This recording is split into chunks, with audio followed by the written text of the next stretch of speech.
ये types of contract का दूसरा पार्ट है।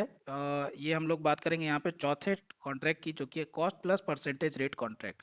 Cost plus percentage rate contract, यहाँ पे क्या होगा कि जो भी कॉस्ट ऑफ कंस्ट्रक्शन आएगा, जो भी आपका कॉस्ट ऑफ कंस्ट्रक्शन आता है, उसका अलावा प्लस आप क्या लोगे, कुछ परसेंटेज लोगे। सपोज कीजिए कि 1 लाख का कोई बिल्डिंग आपको बनाना है, तो आप बोलते हो कि हम 10% और लेंगे क्या बनाने में, इसको कंप्लीट करने में। मतलब कि 1 lakh cost of construction plus 10%, मतलब जो भी कॉस्ट ऑफ कंस्ट्रक्शन आएगा उसका आप 10% क्या लोगे, as a as a wage to construct the building. तो इसको हम लोग बोलते हैं cost plus percentage rate contract, ठीक है। जैसे कि सपोज कीजिए आप 1 लाख रुपया, 1 लाख रुपया हुआ कॉस्ट ऑफ कंस्ट्रक्शन, तो आप अगर 10% लेते हैं, 10% लेते हैं मतलब कि आपको 10,000 रुपया क्या मिलेगा, उसको कंप्लीट करने के लिए मिलेगा। तो ये हो गया cost plus percentage rate contract, ठीक है। इसका एडवांटेज क्या है, the contractor is assure of his profit what ever may be the fluctuation of rates of materials and labour, so better quality of work is assured.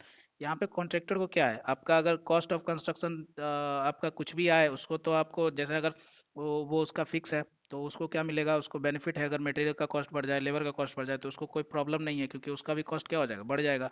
अगर 1 लाख में था, अगर 1,10,000 हो गया, तो भी उसको कॉन्ट्रैक्टर को क्या मिलेगा, तो कॉन्ट्रैक्टर क्या करेगा, अपना क्वालिटी जो है अच्छा बनाएगा। सुटेबल फॉर प्राइवेट वर्क, किसके लिए सुटेबल होता है, प्राइवेट वर्क के लिए।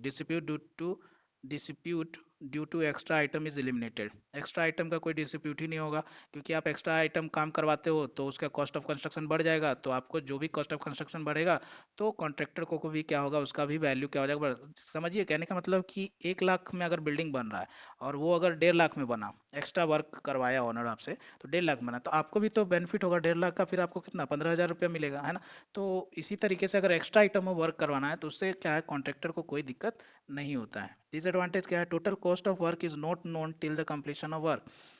जो कॉस्ट ऑफ कंस्ट्रक्शन है वो आपका डिपेंड नहीं करेगा किस पे, कॉन्ट्रैक्टर के पेमेंट पे, क्योंकि कॉन्ट्रैक्टर तो जो कॉस्ट ऑफ कंस्ट्रक्शन कंप्लीट होगा तो कॉन्ट्रैक्टर को मिलेगा। जैसे कि सपोज कीजिए कि वो जितना पैसा में बन के तैयार होगा, उसका 10% क्या मिलेगा, कॉन्ट्रैक्टर को मिलेगा। तो आपको कॉस्ट ऑफ कंस्ट्रक्शन डिसाइडेड नहीं होगा फाइनल, जब तक कंप्लीट नहीं होगा, तो आपको इसमें ऑनर को क्या होगा, ऑनर को के लिए क्या है, डिफिकल्टी है कि उसको फंड अरेंज करने में मुश्किल हो सकता है।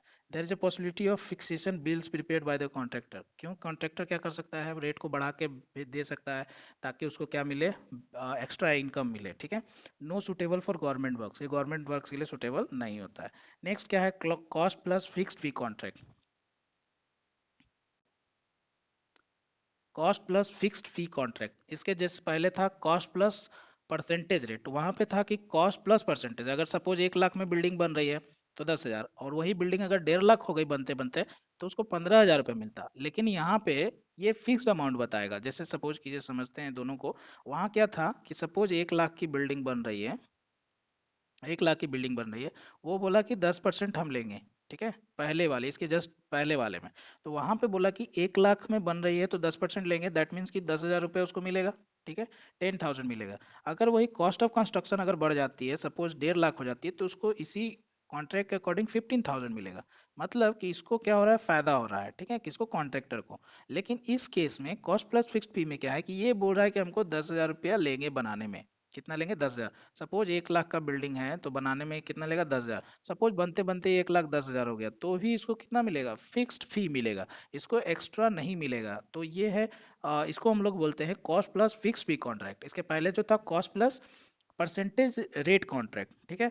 तो in this type of contract the contractor is paid by the owner an agreement fix lump sum amount over and above the actual cost of construction. जो एक्चुअल कॉस्ट ऑफ कंस्ट्रक्शन है उससे ऊपर उसको क्या दिया जाता है, फिक्स्ड अमाउंट दिया जाता है। This fix will be include overhead and profit of the contractor. ये दोनों क्या करता है, इंक्लूड करता है overhead and profit of the contractor. The fee does not vary with the actual cost of work as in case of cost plus percentage rate contract. Obviously ये क्या होता है, फिक्स्ड होता है, और ये बढ़ता नहीं है, जैसे कि कॉस्ट प्लस परसेंटेज रेट में बढ़ रहा था, वहां पे नहीं बढ़ रहा है। जैसे कि एग्जांपल, 1 लाख में अगर वहां पे 1 लाख का बिल्डिंग बन रहा है, तो उसको 10,000 मिलता, 1.5 लाख का बनता तो 15,000 रुपया मिलता। लेकिन यहाँ पे इसको फिक्स्ड ही मिलेगा, अगर 1 लाख का है तो भी 10,000 मिलेगा, अगर 1.5 लाख का बना तो भी 10,000 रुपया मिलेगा। तो एडवांटेज क्या है, as a fixed fee is paid to the cover overhead charge and profit, the contractor try to complete the work speedily. उसको तो देखिए 1 लाख में बने, 1.5 लाख में बने, 2 लाख में बने, कॉन्ट्रैक्टर का फीस फिक्स्ड है, तो वो क्या करेगा, चाहेगा कि जितना जल्दी से जल्दी क्या हो, काम मेरा कंप्लीट हो जाए। Dispute due to extra item is eliminated. यहाँ पे इसको क्या होगा, एक्स्ट्रा आइटम जैसे आपको काम करना है, इसको तो फिक्स्ड मिलना है, तो एक्स्ट्रा आइटम से भी इसमें क्या होगा, एलिमिनेट हो जाता है। डिसएडवांटेज क्या है, not suitable for government work, ये गवर्नमेंट वर्क के लिए सुटेबल नहीं है। No initiative for the contractor to carry out the work efficient and economically, क्यों, उसका फिक्स्ड है अमाउंट, तो वो क्या होगा, उसके लिए कॉन्ट्रैक्टर के लिए इंसेंटिव तो एक्स्ट्रा मिलेगा नहीं, तो वो क्या करेगा, इफिशियंट हो सकता है कि इफिशियंट वर्क ना करे, इकोनॉमिकली ना करे। ठीक है। नेक्स्ट है cost plus variable fluctuating fee contract. इसको समझने के लिए हम लोग समझते हैं। देखिए इसमें क्या होता है कि सपोज कीजिए कि आपको कॉस्ट ऑफ कंस्ट्रक्शन 4 लाख है, ठीक है, तो कॉन्ट्रैक्टर को 8% मिल रहा है, तो कॉन्ट्रैक्टर को 8% मिल रहा है, मतलब 4 लाख का 8% हो गया 32 हजार, तो उसको कितना मिलेगा, 32 हजार रुपया मिलेगा, ठीक है, किसको, कॉन्ट्रैक्टर को। और ऑनर को खर्च कितना हुआ, 4 लाख 32 हजार, किसको खर्च हो रहा है, ऑनर को।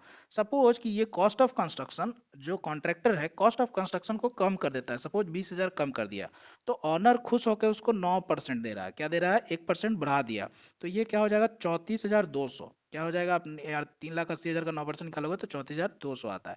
तो यहाँ पे देखिए, ये पहले 32 हजार था, अब हो गया 34 हजार, मतलब कि 2,200 रुपया किसका बढ़ गया, कॉन्ट्रैक्टर को, कॉन्ट्रैक्टर को फायदा।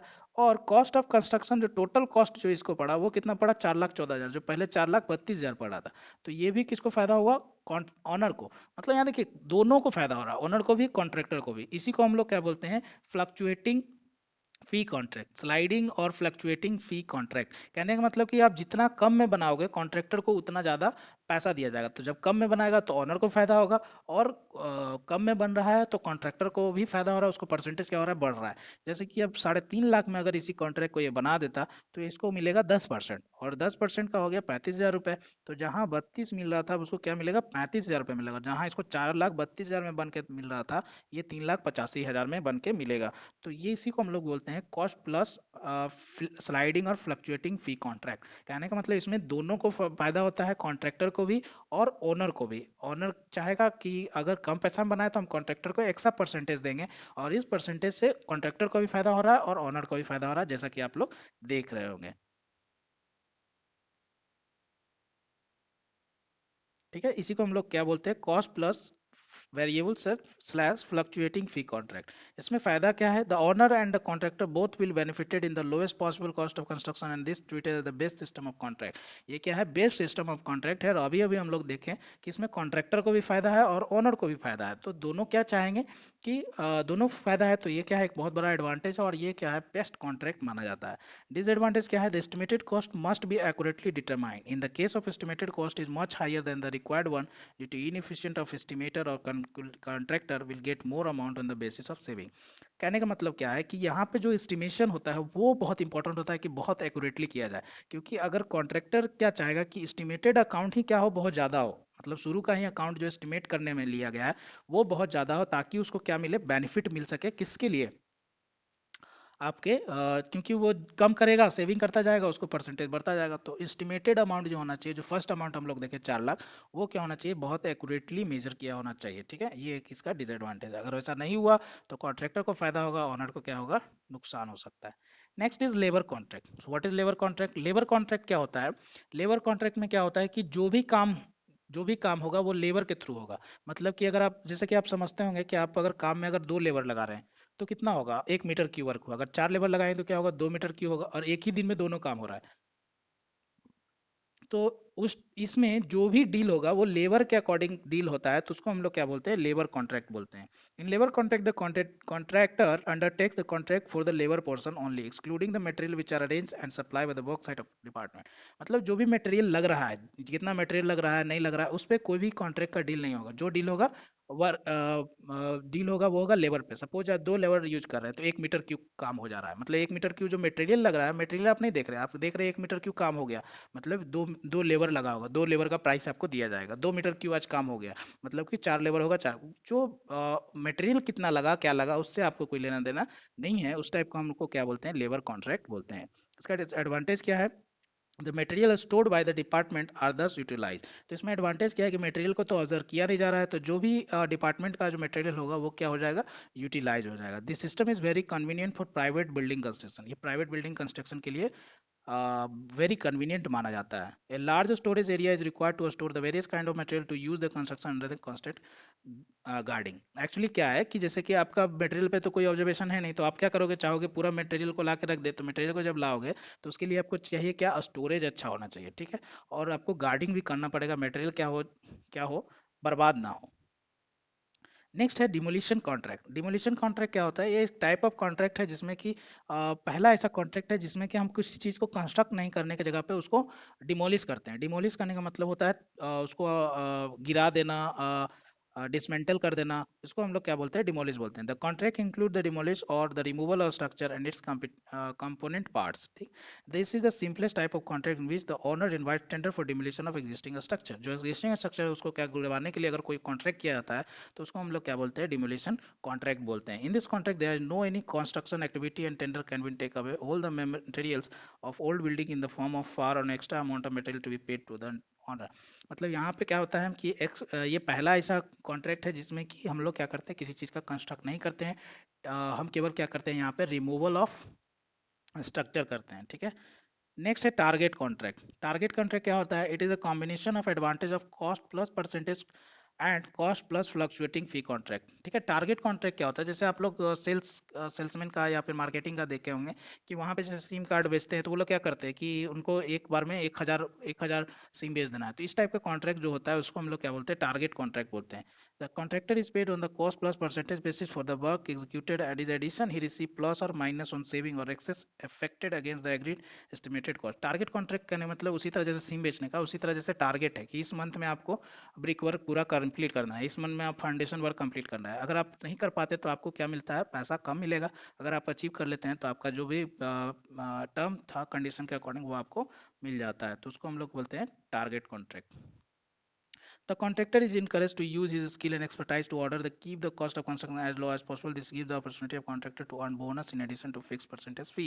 इसमें क्या होगा, स्किल को दिखाने का मौका मिलता है कॉन्ट्रैक्टर को कि एक प्रिस्क्राइब टाइम में क्या करे, उस टारगेट को अचीव कर ले, वो उस क्वालिटी को अचीव कर ले कम से कम पैसा में, तब उसको क्या मिलता है, बेनिफिट क्या मिलता है, ज़्यादा मिलता है। तो contractor may try to increase the cost of construction high because the gains more amount the basis of fix percentage of the cost of construction without caring about the penalty and account excess in expenditure. तो इसका disadvantage क्या होगा कि target जो है वो क्या करना चाहेगा कि जल्दी जल्दी करने के चक्कर में वो क्या कर सकता है कि आपका जो क्वालिटी है वो उस क्वालिटी को मेंटेन ना रख पाए, ठीक है। नेगोशिएट कॉन्ट्रैक्ट क्या होता है, नेगोशिएट कॉन्ट्रैक्ट क्या होता है कि एक ही पार्टी के बीच में अगर आप एक ही को टेंडर बुलाए ही नहीं, किसी से नेगोशिएट करके आप अगर उसको टेंडर दे देते हैं, कॉन्ट्रैक्ट दे देते हैं, तो उसको हम लोग क्या बोलते हैं, नेगोशिएट कॉन्ट्रैक्ट बोलते हैं। When the contractor is awarded without calling tender on the basis of negotiation only, it is called negotiated contract। मतलब आप टेंडर बुलाते ही नहीं है, किसी एक पर्सनल कॉन्ट्रैक्टर को बुलाते हैं, आप उससे बात करते हैं और उसको कॉन्ट्रैक्ट दे देते हैं, तो उसको हम लोग क्या बोलते हैं, नेगोशिएटेड कॉन्ट्रैक्ट बोलते हैं। In such contract there is no open competition and owner negotiate with the selected contractor after studying their previous experience and reputation. यहाँ पे कोई कंपटीशन नहीं है, वहाँ पे ओनर क्या करता है, आप जाना पहचाना कोई कॉन्ट्रैक्टर को बुलाते हैं, उसके एक्सपीरियंस को देख के, उसके रेपुटेशन को देख के आप उसको क्या दे देते हैं, काम दे देते हैं, उसको हम लोग नेगोशिएटेड कॉन्ट्रैक्टर बोलते हैं। there are less chance of dispute because the competition is restricted to the limited person। यहाँ पे डिस्प्यूट होने का चांसेस कम होता है क्योंकि ऑनर का बहुत ट्रस्ट होता है और कॉन्ट्रैक्टर के लिए कंपटीशन नहीं होता, तो यहाँ पे डिस्प्यूट होने का चांसेस कम जाता है। Such contractors are not suitable for PWD, but it's a special case when the time of completion has the prime importance and it can be adopted by PWD। PWD में इस type का contract नहीं लिया जाता, लेकिन अगर हमको completion में अगर हमको ज़रूरत है कि बहुत कम टाइम में हमको कंप्लीट करना है, तो इस केस में क्या करते हैं, PWD ले लेता है।